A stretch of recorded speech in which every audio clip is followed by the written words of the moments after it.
Unit 1, Section 2.4 Worked Examples. Use the Venn diagram to determine the roster form of the indicated set. And the set indicated is A union B, the complement of that.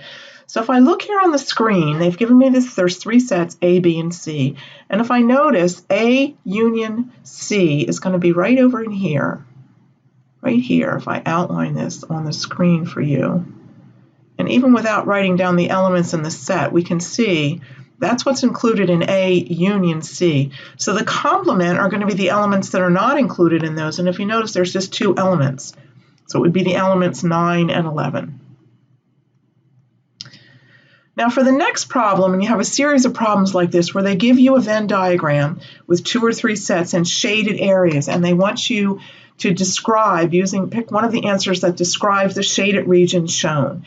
And if you remember in the notes, there's a standard form of a 2-set Venn diagram which labels the areas 1, 2, 3, and 4. And I think it's helpful if you go ahead and you look at the answers given and express those in terms of the standard diagram. And let's look at this one first here. What regions are shown here? What are the highlighted or the shaded regions? And if you notice, this is region 1 and this is region 3. So I'm looking for an answer that has regions 1 and 3. Let's do the last two first. Let's look at A union B. And if I look over here on the right-hand side on my standard form here, I know that this is going to be written as the regions of 1, 2, and 3. 1, 2, and 3. And for A intersect B complement, so I've got A and I'm going to intersect with B complement, and B complement is going to be 1 and 4, and if I intersect that with A, I just get region 1. So those two are pretty easy to do, and I can right away see I'm going to eliminate C and D. They can't be the correct answer. So let's take a look, and let's go step by step. So I broke down answer A into the first part, which has A complement intersect with B.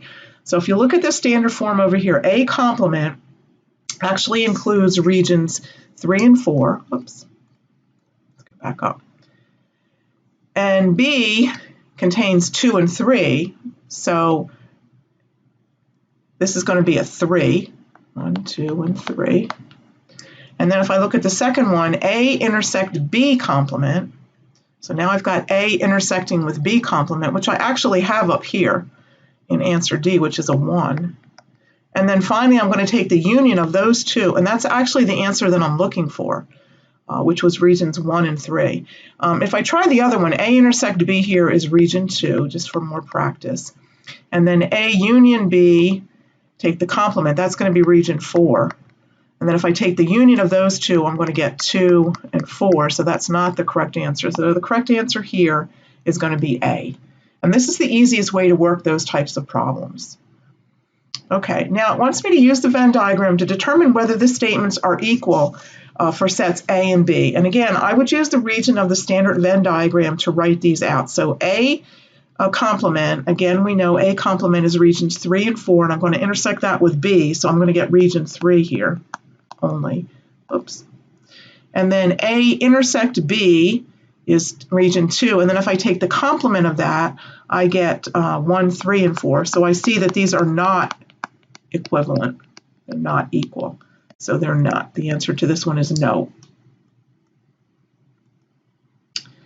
The chart below shows the most popular vacation destinations booked at a certain travel agency in 3 different years. And there's 6 locations for each of the years. And we want to know where we would place Orlando in the diagram below. So what I'm going to do is I'm going to look in the list and see where I see Orlando. I see it here, and I see it here. So it's going to be in 2004 and 5, but not 2003. So 4 and 5, but not 2003, so it must go into region 6.